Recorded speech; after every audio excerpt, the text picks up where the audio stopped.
Hey everybody, welcome to the show. It's the show. Welcome to the show. It's the show. Just me and my show. Hello.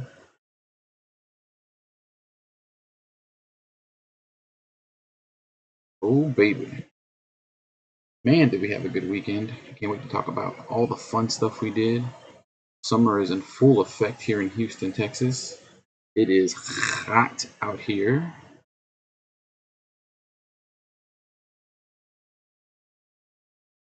Like crazy hot.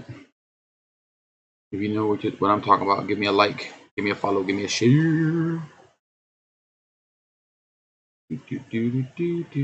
Everybody watching.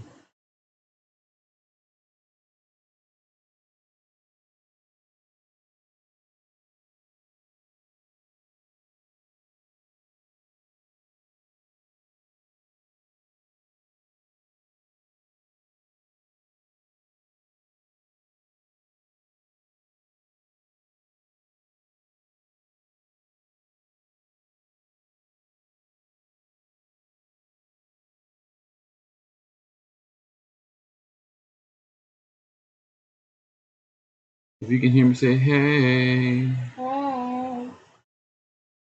That was my wife. That's what I meant. If you can hear me, say hey.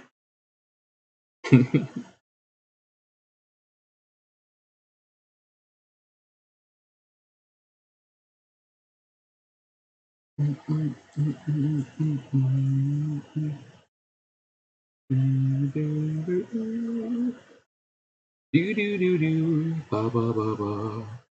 We gonna be playing some games.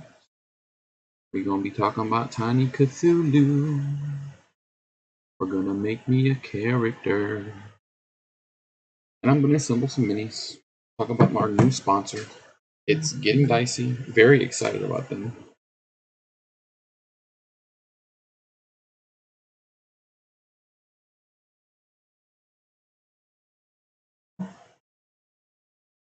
It is a beautiful Monday night. Perfect night for streaming, getting live, getting ready. Whoops, definitely need to change that.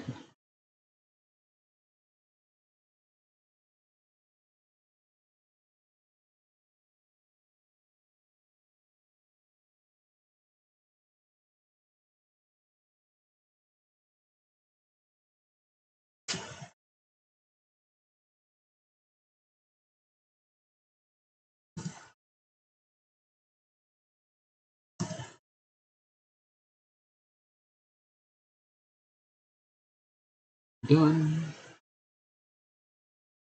Right. That should work. That'll work. If you're watching me, thank you very much. It means a lot. You could be anywhere, but you're here with me. Don't forget to share. Don't forget to gift me stuff. Whatever you want to do.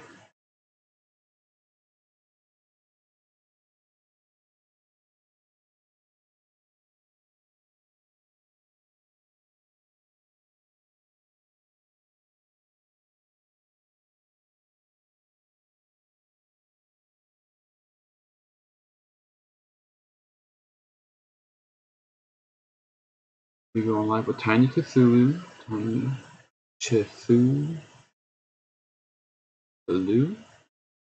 I always misspell Cthulhu.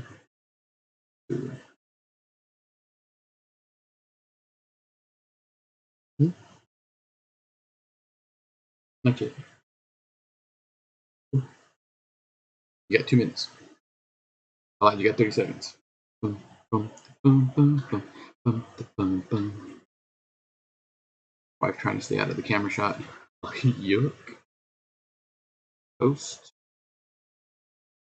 If you're following me on Facebook, thank you very much. If you're following me on Twitch, thank you very much.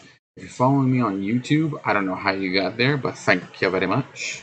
Mike Ramirez, thank you so much for sharing the stream. That helps out a lot. For anybody else that's watching via Facebook or Twitch, give it a like, give it a share, give it a follow. You know what to do, baby. Make some magic happen. All right, we're 5 minutes in. Facebook thinks that we are 2 minutes in, and that's why we wait so long before we go live. And gotta wait for my wife to come back.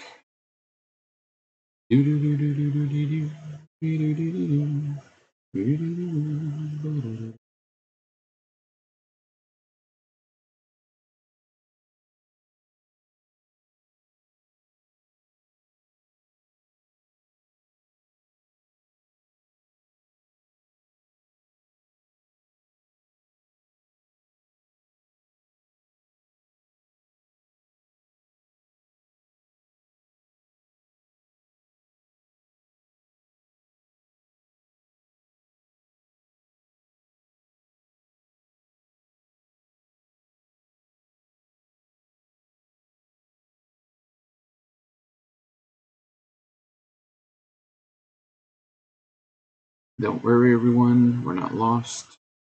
We're here. We're doing fine. The stream is all green. We're just waiting a few seconds so I can get all the stuff loaded up. There we go. Okay. Captions are auto-generated. Thanks, Facebook.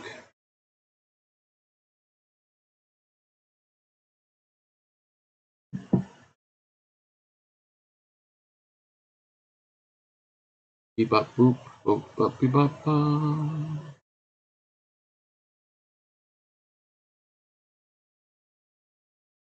Hey Frida, thanks for watching. We're about to go live. Just give us a few more seconds. We're very excited to be here. Beep bop bop bop doop bop bee. Bump bottom bump bump.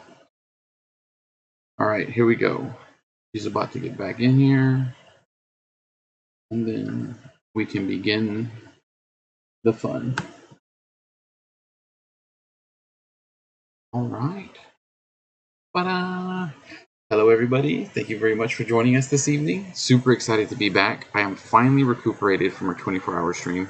It has been that long since the last time I streamed. We didn't even last 24 hours. I made it 17 hours, and I was fading. It was like 4 or 5 o'clock in the morning, and I was just done. Oh, wow, I'm too old. I'm too old. But we had a really good time. We raised a lot of money for the Full Heal Foundation. That's going towards 501c and hoping to generate more events in the community so that we can do things like food drives, blood drives, clothing drives. Well, I want to do things where we get donations for kids. Oh, it's a vent. I was like, what is that? Spot in our room. No. Anyway, so Full Heal Foundation is moving forward. We're very excited about that, and we'll be doing even more events in the next few months, including a very large food drive in November that I'm very excited about. I'll be partnering up with a few game stores and possibly with one of our newer sponsors, which I'm very excited. We have a new sponsor. We do not have their logo yet, but I wanted to show you what they sent us because it's very neat.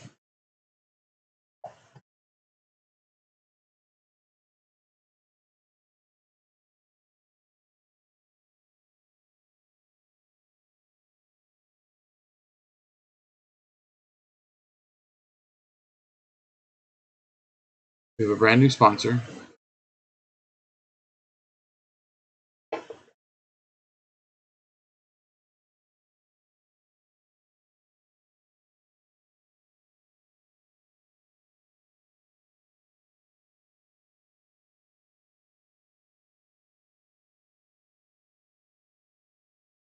You see that? It is a dice company. I believe they're a reseller. They're very cool. They're very nice people. It's getting dicey. I found them via Facebook and reached out to them because I want to start doing giveaways. I want to start doing monthly giveaways I want more sponsors to help us get the word out for the Full Hill Foundation. And they responded to me very quickly and have sent us a very unique set of dice. And they also gave us a ton of these business cards, which I already handed out a bunch to my play group. Have a guys' night that I play board games with, RPGs with. Ooh. My wife is running behind me, so she is not decent, but that is okay. So let me show you their cool stuff. All right, so got this beautiful little tin. It's getting dicey. The goblin's name is Droop. Droop. Droop, the chief dice goblin. Isn't that cute? They sent it in a box, and in the box was all those business cards, a few tattoos. I'll probably wear these out at Free RPG Day. And then this really nice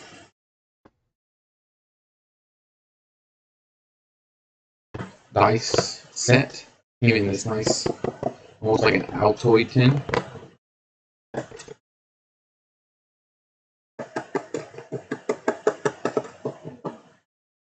And then, oh, I'm just going back through. So, crack it open. Has this nice, thick foam topper to protect the tin, protect the dice so they don't scratch up against the metal. And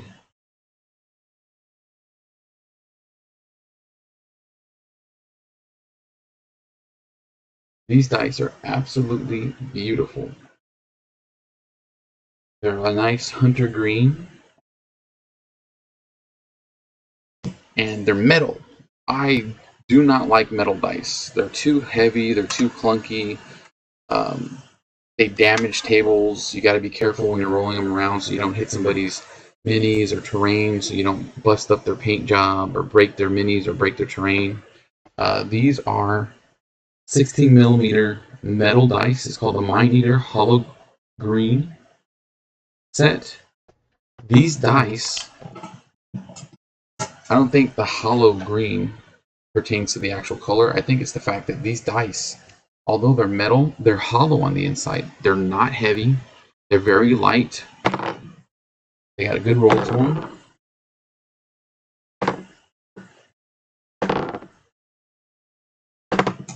Like, they have all these really beautiful, I don't think you can see it on here.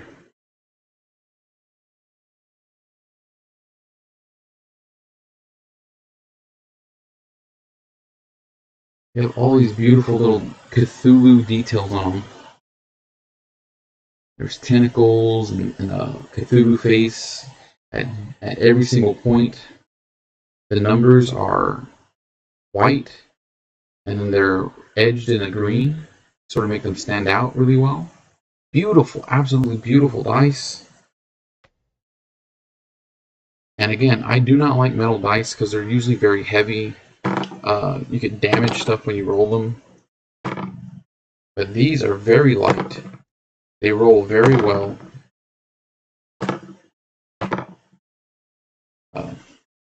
It is a standard 7-piece set. So you're going to get the D20, a D6,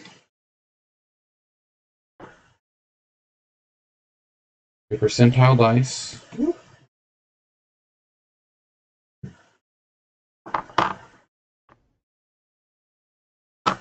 a D4. And normally the D4s are itty bitty. This is a nice chunky D4, and the tips are, the edges are rounded, so you don't, if you drop it, you don't have to worry about stepping on it and hurting yourself. D8, and a D12. Absolutely beautiful. And as much as I love these dice, I want to see somebody else enjoy them. So next week on the stream, we will be giving away this beautiful Mind Eaters Hollow Green dice set from It's Getting Dicey. We'll be giving away this dice set, a dice tower, and a few miniatures that I had printed for our game. Let me show you what I did. I've had this kit for about 2-3 years, just sitting in the back room. And when the guys told me that they wanted to do an RPG, well, actually we decided on it. We were going to play Arkham Horror, the LCG, and I can't find all of my Arkham Horror stuff. I can find the base game and some other stuff, but I can't find all of my big expansions. I can't find the majority of my investigator cards, and I believe they were damaged when a pipe burst in my daughter's room, and all that stuff was in there up against the wall. I'm going to continue to look for it, but I said, yeah, instead of playing the Arkham Horror LCG, what if we played Tiny Cthulhu? Now, I've talked about Tiny Cthulhu before. It's by Alan Barr, part of the Tiny D6 engine, or it's run by the Tiny D6 engine. I absolutely love the Tiny D6 engine. It's a lot of fun, super simple. We've got a brand new player, somebody who's never played RPGs before, who doesn't know how to role play, who didn't know how to create a character, and he's gotten into it, and he picked up the system is so simple and quick and intuitive. He picked it up really fast, and we were all just immersed within the first 15-20 minutes after creating characters and just playing in this whole gothic horror. The scenario was they were on a ferry boat that was transporting cargo and people, and from Boston, Massachusetts to Galveston, because we live in Houston and I wanted to do something really close by and filled with history. So they were sailing down the Galveston 1928. So the Houston Ship Channel is being built. Galveston is being rebuilt after the storm of 1900, and all these people are checking it out. And I gave them a little taste of Tiny Cthulhu, and so they were finding clues on the ship because something was making weird noises at night, and there was a howling, and they couldn't figure out where it was coming from. But the fancy passengers couldn't hear it, but the passengers on the lower deck could hear it. So they went in and did some investigating. It was a lot of fun. I'll have a write-up about it, and then pretty soon I think we're going to start streaming our stuff. I'm fairly sure we'll start streaming it. But I went all out. I got this neat little kit from Michael's a while back, and it's just a couple of little Tupper dishes. The top half has a boatload of miniatures, dice, everything I need to run. I was picking up these Hero Clicks off of Troll and Toad for like 25-50 cents a piece, and they are perfect for Call of Cthulhu, modern grunts, mobsters. Where's my favorite? We got Commissioner Gordon from Batman the Animated Series. Commissioner Gordon from Batman the Animated Series.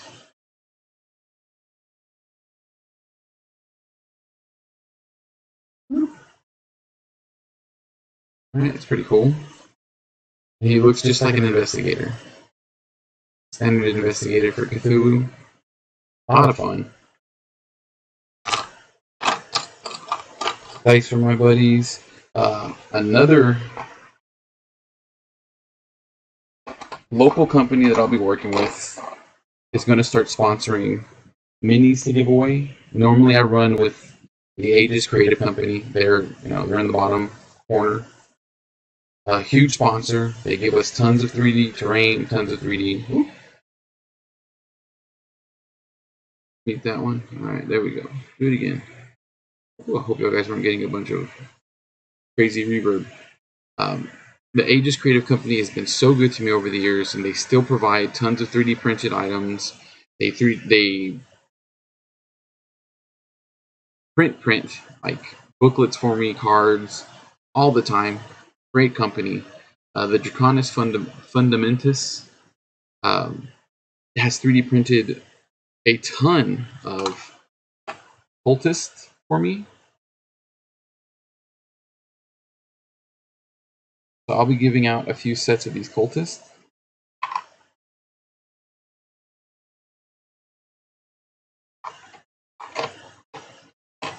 And one of these big bad... Where is it? Where is it?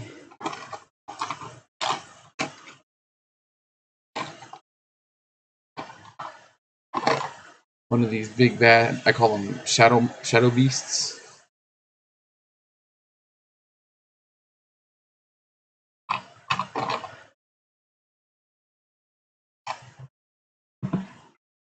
So this is what I've been carrying all my stuff in. It's perfect. Carries all my dice, a couple of journals for my guys to write in, minis. That's it. It's a little bitty tote. It's like a lunchbox. I carry that around to run my tiny Cthulhu.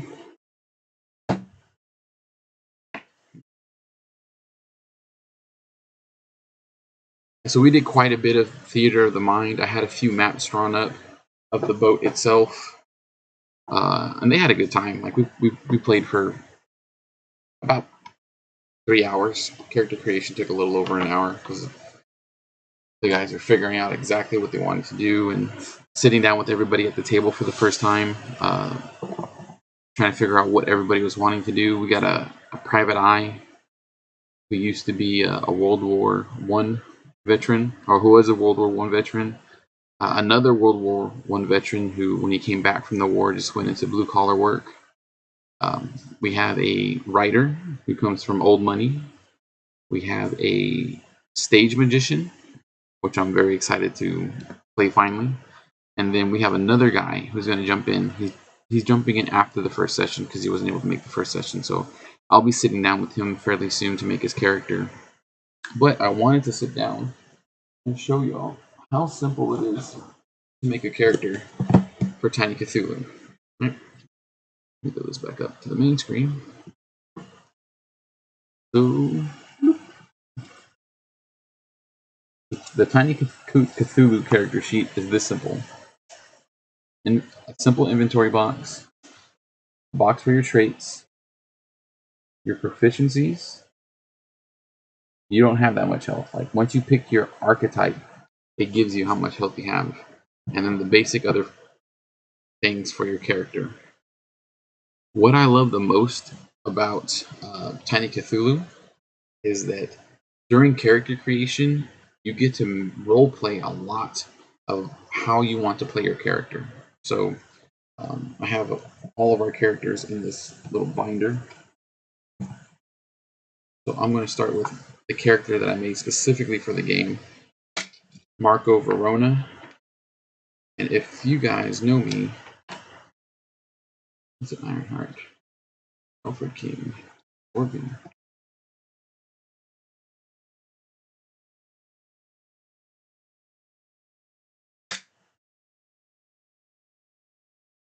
If you know anything about me, Marco Verona was my wrestling name, what I used to wrestle as. I was a professional wrestler. Here we go, Corbin Priestley. Corbin Presley, that was the other guy. Family trade was chemist, microbiologist. He's the veteran. Vincent Ironheart, he was our private eye. He came from a family that was in the police force. Alfred King was a writer. His family was a group of authors, and they came from old money. But we're going to talk about my character, Marco Verona. So, to make a Tiny Cthulhu character, you just need the Tiny Cthulhu book. You can purchase this book off of Gallant Knight Games, and I always recommend going to the source. If you can't get these in your local game store, Space Cadets Gaming, Fat Ogre, Etten, Golem's Gate is our local stores here in the Houston area, and there's billions of other ones. Those are just the main ones that I can think off the top of my head. My favorite being our sponsor, Space Cadets Gaming. get it directly from the source. Buy it from Gallant Knight Games. They also have a presence on DriveThruRPG. DriveThruRPG.com is a place where you can buy PDFs, or it's print on demand. So if you want a copy, they can print one out for you real quick, send it to you in a very, very fast amount of time. But again, I highly recommend going to the source of Gallant Knight Games for Tiny D6, Tiny Cthulhu, Tiny Dungeon, Tiny Frontiers, Tiny Western, Tiny Borderlands. Like, they got tiny everything. And the D6 system is so fun. The Tiny D6 is so fun, so easy, so fast. It's a great way to play games. So, to make a character creation is very simple. And it's like 5 basic steps. Select an archetype for your character. Select 3 unique traits for your character. Select a weapon group to be proficient with, and then a weapon that you're a master of. Select the family trade, and then select the belief. This is it. That's how you create a character. Boom, boom, boom, boom, boom, boom, boom. There's no rolling. There's no min-maxing. Right? It's seeing how you want to play this character, and that's the way it is with all of the settings, with all of the stuff. Is how do you want to play your character? Yes, they have the archetypes, but the archetypes don't make you a tank. The archetypes don't make you a healer. The archetypes don't make you DPS. You and how you want to play your character is what brings out those particular things. We had a question that says, "What is DPS?" That's damage per second. It's an MMORPG, massively multiplayer online role-playing game term, which means that you deal a lot of damage incredibly fast. DPS, damage per second. Tank is the person who's taking a bunch of the hits and staying out front, and then obviously the healer is somebody that's healing or supporting the group somehow. So in Tiny Cthulhu, I'm going to switch the other view for y'all. In Tiny Cthulhu, you have these archetypes. And the archetypes give you like a skeleton of what the characters can do. In Tiny Cthulhu, your character has hit points along with corruption threshold. And the corruption is the big part of what makes Tiny Cthulhu. And all the other tiny games, Tiny Frontiers, Tiny Dungeon, everything has hit points. In Tiny Cthulhu, because the game is based around cosmic horrors and things outside of our normal mind's eye, every time you see or do something in this world and it's beyond your level of reasoning, you have to do a corruption test. If you fail your corruption test, you get a corruption point. And you can only take so many corruption points before you go insane. And that's the main thing for the Cthulhu, like the Mythos games. Call of Cthulhu is big on that. Tiny Cthulhu. There's even the Arkham Horror LCG. You have your normal health hit points, and then you have your mental hit points. Or if you run out of mental hit points, you go insane, you lose the game, you essentially die, right? You have to start over. So each of the characters come with, or each of the archetypes come with a set hit point, a set corruption threshold, and then they usually come with a archetype trait, so something that makes you specific to that archetype. Like the normal investigator, which my buddy James picked up. He made, like, that's his PI. Has 6 hit points, 6 corruption points, and then they get an additional trait. So instead of starting with 3 traits, they start with 4 traits. And the traits are what make you extra special. They're your feats, like in Dungeons and Dragons. They're your superpowers, essentially. And so they give you a little bit of an edge while you're playing the game, and they really give your character more flavor. So you choose from the archetype list. For my character, I chose Dilettante, 5 hit points, 5 corruption points, and then I start with the Jack of all trade. So twice per session, a dilettante may make a test with advantage where they normally couldn't. This use of advantage can override disadvantage. So it's basically, your guy, he does a little bit of everything. And that's why I wanted Marco to be. Marco is a stage magician. He's a liar. He's a flat out liar. He's a fake. He's giving people the business left and right. He's selling spiritualism, right? Giving it a hard sell. And I wanted to play that funny, off-cuff character that's just trying to make a buck. And so that's why I wanted to do it with this, to get advantage in certain situations. But then you have other characters like the Explorer, the Writer. My buddy Joe picked up the Writer. That's the one that comes from a family of writers, and he's an investigative journalist. So he's always trying to find the truth, and he's always trying to make things make sense. And I was like, yeah, that's perfect. That's great for this game because we're going to get into a lot of, man, what's going on? How can we prove this? And so he started with 5 hit points, 5 corruption, and then he gets the all access pass, which means that if he's trying, if he goes into a mansion, he's like, well, I'm here to interview the lady of the estate, and then he'll have advantage on saying that he's doing that. Like, it gets him into places that others normally wouldn't be able to do.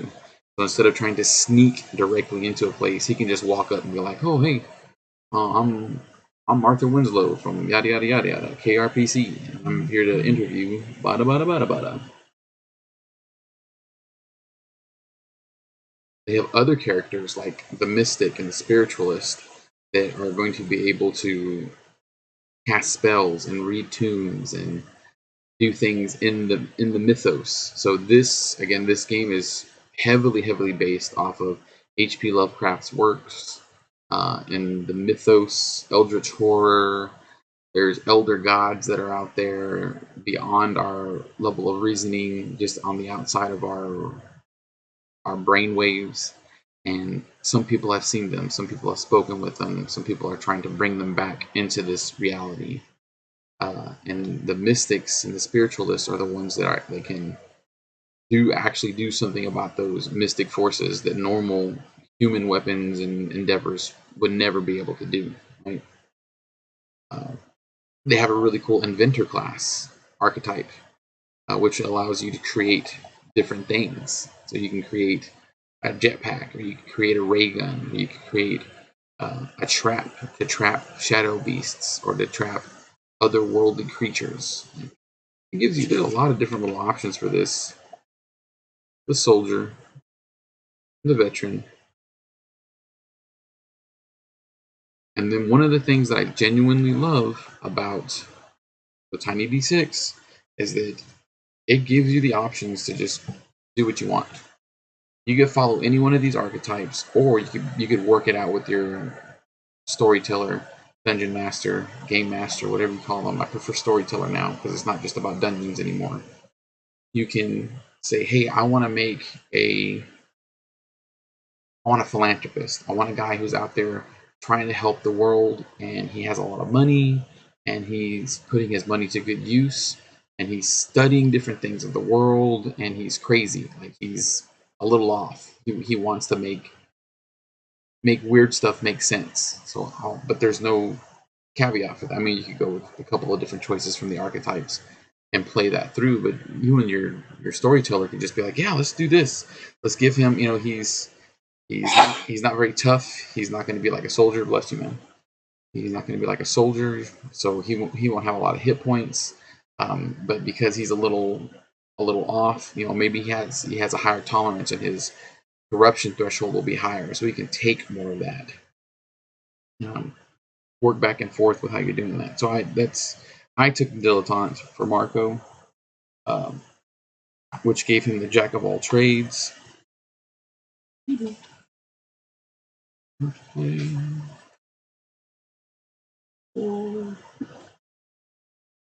off the character creation. So That's the first thing you do, is you choose an archetype, and then you choose traits.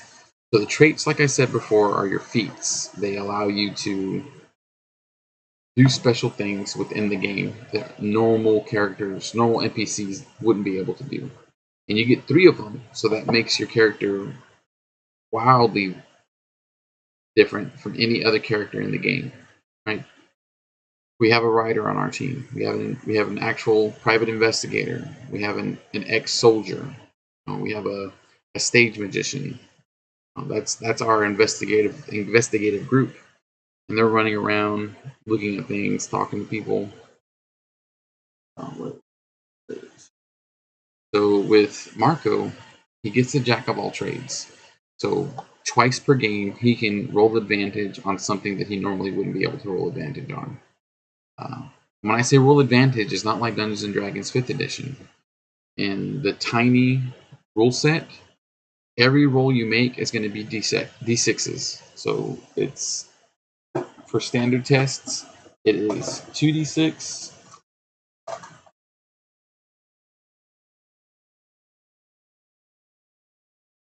For a standard test, 2d6. On a 5 or a 6, it's a success. Anything else, it's a failure.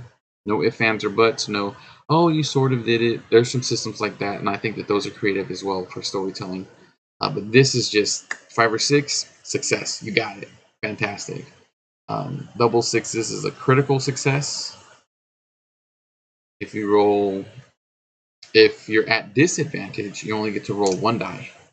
So you're trying to hit a 5 or a 6 on 1 dice, even harder. That's why you want to try and get advantage on your rolls.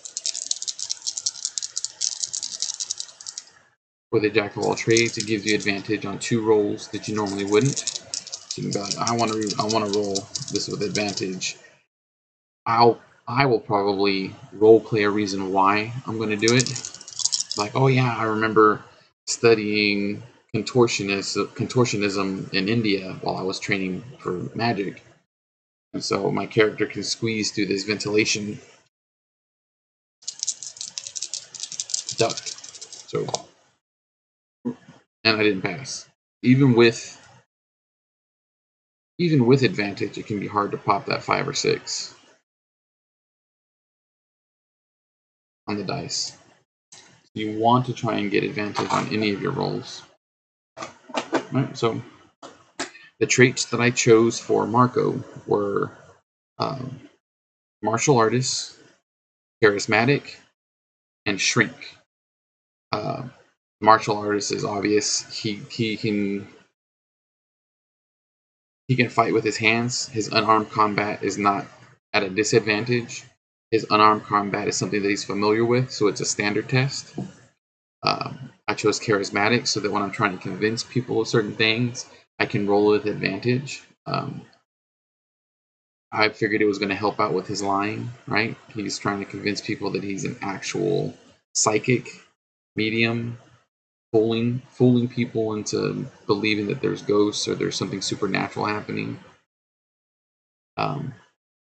So that's where I wanted to use the charismatic trait. Gives you advantage on those kinds of rolls. And then shrink actually helps with your corruption threshold. This is the only way for a character to heal corruption points. So if you've seen a lot of scary stuff, the shrink isn't talking about make small.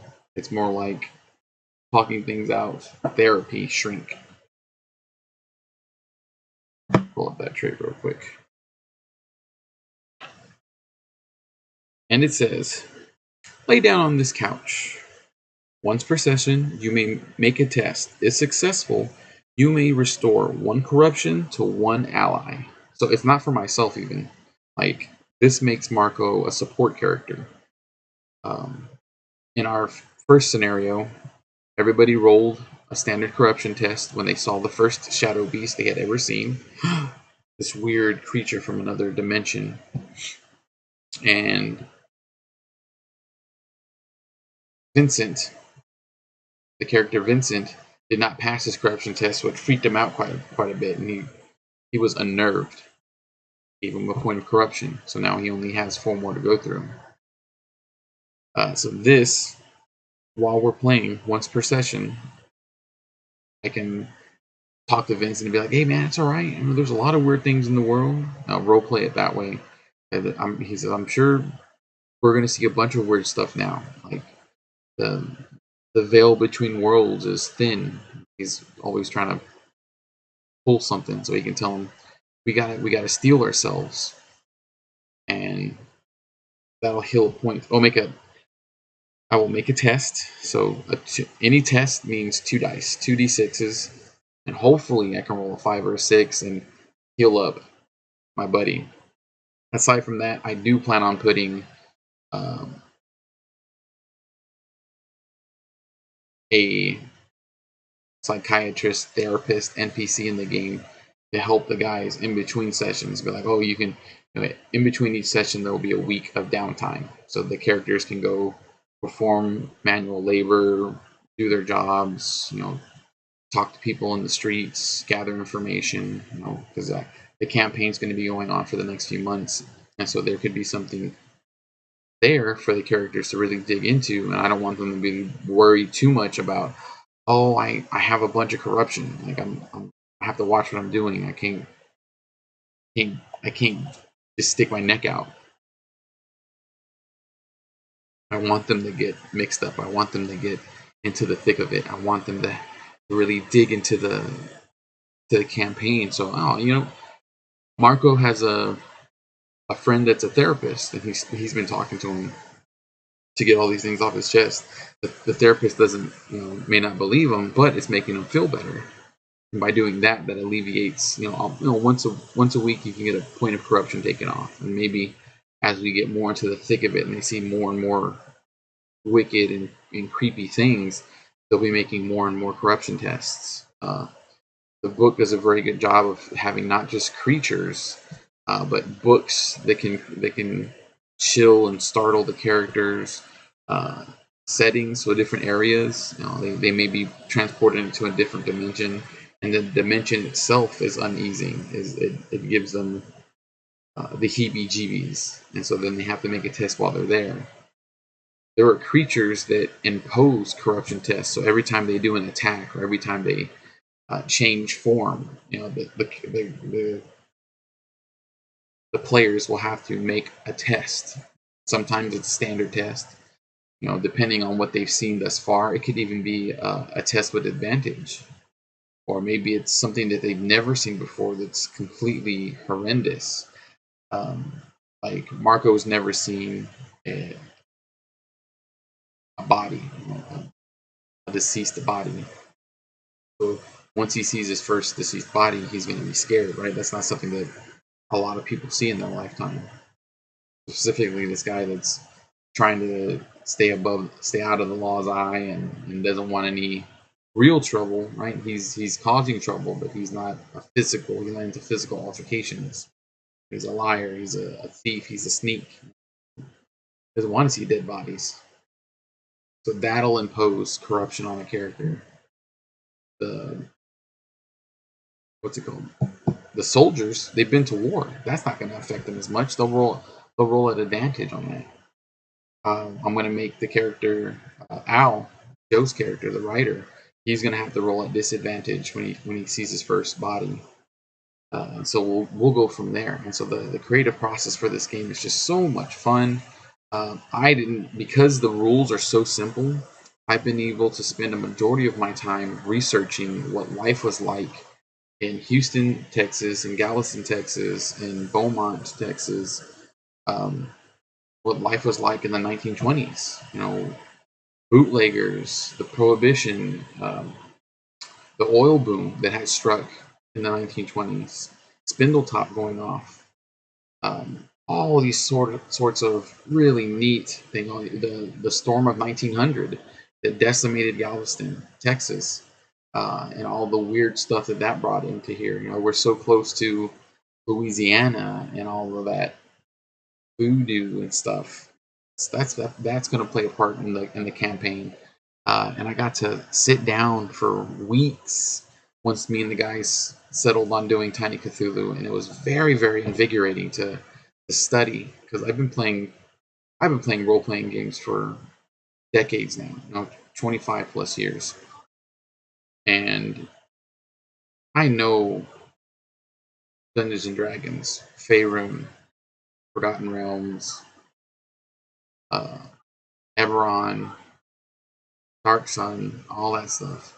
Now I know Iron Kingdoms from Privateer Press. Even with all the stuff that they've been changing recently, I know all the past of that stuff. And I was never a history buff when I was in school, so I U.S. history, world history. I just passed the classes, and I didn't really get into it. Now I get to use that information. It's pretty neat. Learning about the music and the hairstyles and the clothing and slang, like the vernacular, what they would say, like on a toot. That means going out and getting drunk and having a party on a toot. What was another good one that I liked? Giggle juice. Giggle juice is what they called liquor, alcohol at the time. So the guys are getting sauced up on giggle juice, and all these other funny slang terms that we don't use anymore. That I wanted to put into the campaign so that guys would be more immersed into it. And I think we did a really good job with our first session because I had some good feedback from my buddy James and Jacob, the guy who had never played before, was interested and engaged. They liked that I played music for ambience. When they were on the boat, it was a party boat, so they were drinking and eating good food and conversating with the other characters on the boat, the NPCs. So I had some light jazz swing music playing in the background while we were actually playing. And then when they got into the fight with the Shadow Beast, I put on some dramatic music, and they're like, "Oh, this is intense. This is crazy. This is really getting to me." I was like, "Oh, good, good, good, good, good." I hadn't used. I don't normally use sound effects or music while I play,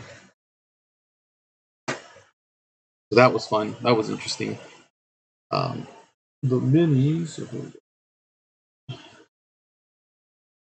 I need to glue some of these minis together.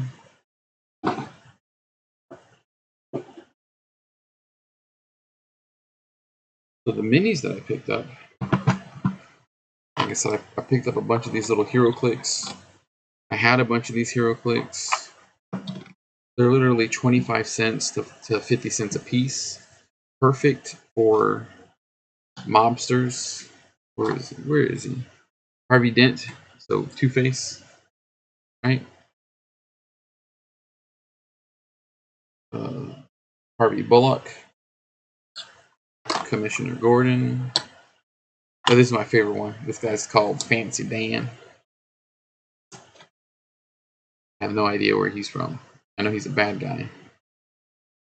And then there's one woman in a suit, Leslie Tompkins. Still no idea where she's from. Evidently, she's from DC.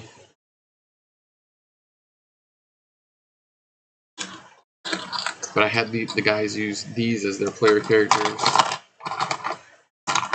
So there was three of the guys, and then I had them moving around on the board.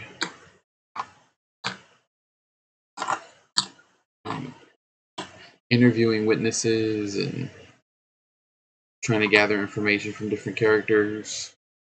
I had a small drawing of what the fairy looked like, the different levels of the fairy. They were going back and forth. It was really neat. Um,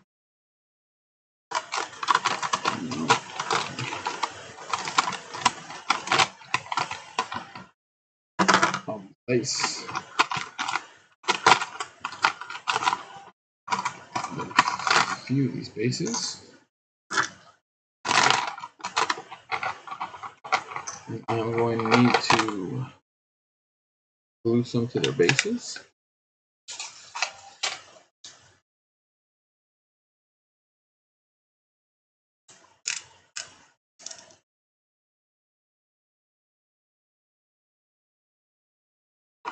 So again, Draconis Fundamentus sent me a bunch of these little cultist characters. So I'm going to give away a set of them.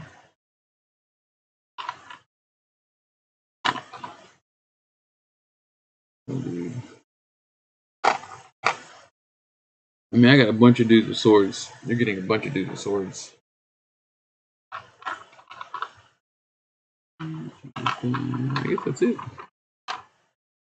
This one.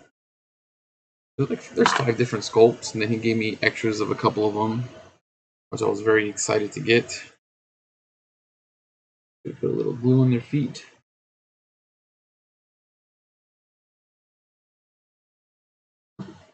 And glue them to the base.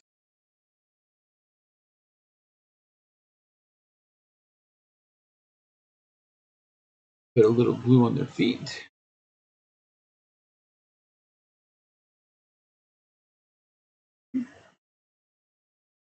Blip, blip, blip, blip. With their feet.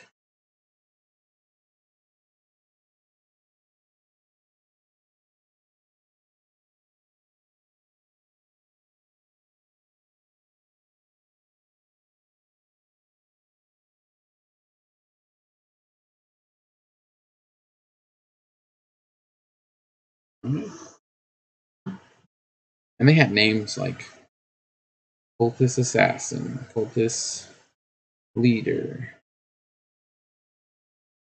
I can't remember what they were, but there's a variety. There's a variety of sculpts.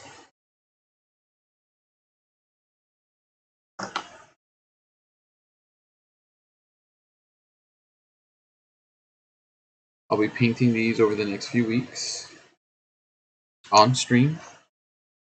And then he gave me, I can't show them on, I don't want to, not that I can't. I don't want to show some of the minis that I got because they're going to be big bads for the group. Big bads for the group.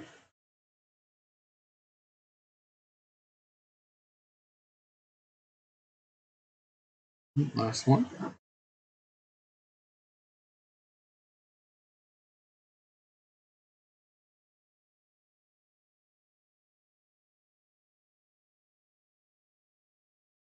Last one.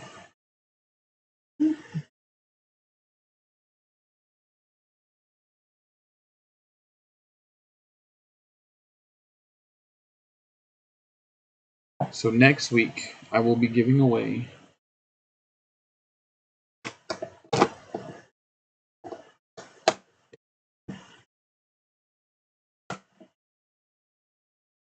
five cultist miniatures, 3D printed by Draconis Fundamus. 1, 2, 3, 4, 5. I will be giving away the Mind Eater Metal Green Hollow Dice. And again, these things are absolutely beautiful.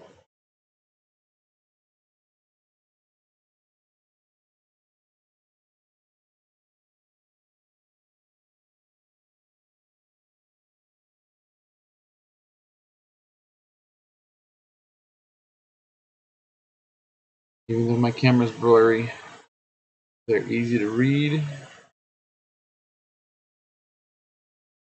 They're not super heavy. It's not going to damage your terrain or your miniatures if it bumps into it.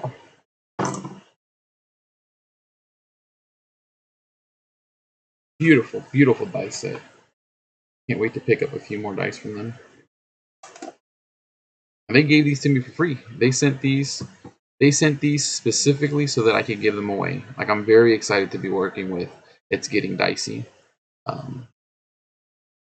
So check out my Facebook page. I'll be doing a post about them here pretty soon. Next week is when we'll be doing the giveaway for these, for the minis, for the dice, and for the dice tower. Since it's Cthulhu themed, everything will be Cthulhu themed. So you can check it out.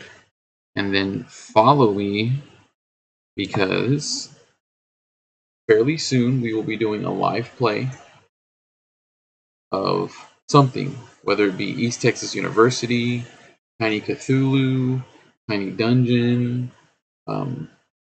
I'm seriously thinking about doing Tiny Iron Kingdoms, because I absolutely love the Iron Kingdom setting from Privateer Press. I don't think it gets enough love. And while I'm okay and I do like the 5e rules, I just feel like Tiny... Where'd it go? Oh no, where'd it go? The Tiny D6 rules system is a much easier, much more fun way to play role-playing games. It allows me to tell the story easier. It allows my players to not have to focus so much on what do I need to roll, what am I trying to accomplish? Like, can I do it? With Tiny D6, it's a possibility. It's an absolute possibility to do just about anything that you want. You know, is it going to be difficult? Yes. You only get to roll one dice, so there's a 30% chance that you're going to hit it. At least a 70% chance of failure. 30% is good for me. I'll take it. You roll 3 dice. You're going to hit a 5 or a 6. Odds get way better. Way better. You can have a lot more fun. You don't have to worry about rules and number crunching. 5 or 6. There's some traits that let you push that back to 4, 5, or 6. What was that one?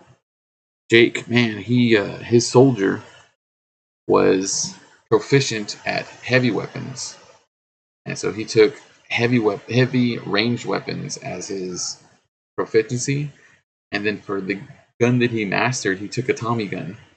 So he was rolling 3 dice every time he used his Tommy gun, and he took a feat that every time he focused, instead of it being 5 and 6, on a focus it's a 4, 5, or 6. Well, every time that he focused and shot his Tommy gun, he actually hit on a 3, 4, 5, or 6. It was basically going to happen every single time. Every single time. He rolls 3 dice on a 3, 4, 5, or 6. He got a success. He's doing some damage. And so next session we'll be implementing ammo and things like that. Okay, you can't shoot your gun off forever. Right? You have to do something else. You have to move. You have to.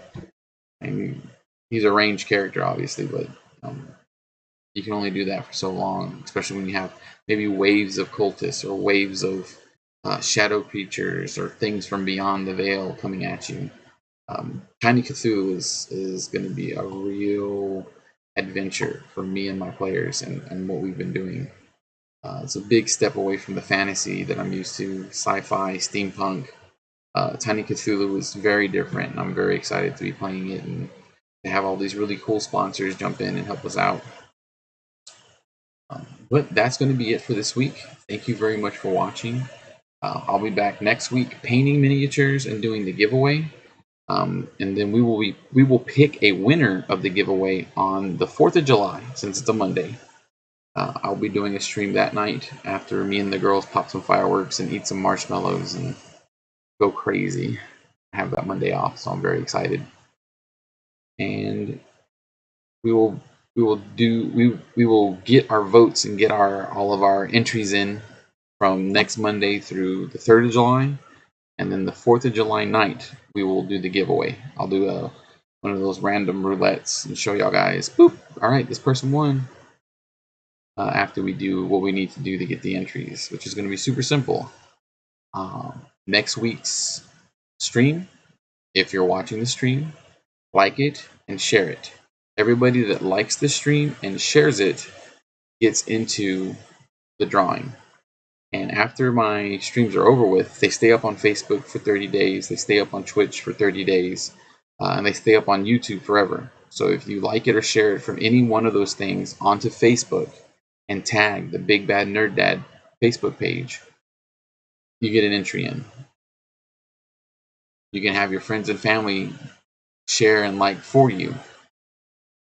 If they win, I don't care. I'm sending it to anybody anywhere. I'm really hoping that somebody in the continental US wins it, but this giveaway will be worldwide. I don't mind shipping it worldwide if we can get people watching me and learning to play new and different tabletop role-playing games. That's what the Big Bad Nerd channel is all about, is getting people to try new games and to learn new games. I'm very excited for this. Very excited to be jumping into this new RPG that I kickstarted so many years ago and am now just finally getting to play. And it's so fun and it's so easy, and anybody can do it. That's what I love about the Tiny D6 engine. So thank you very much for watching. Please give us a like. Please give us a share. Tell your friends about the Big Bad Nerd channel. And then I'll be back next week painting those cultist miniatures for Tiny Cthulhu. All right. Y'all have a good night. Love you.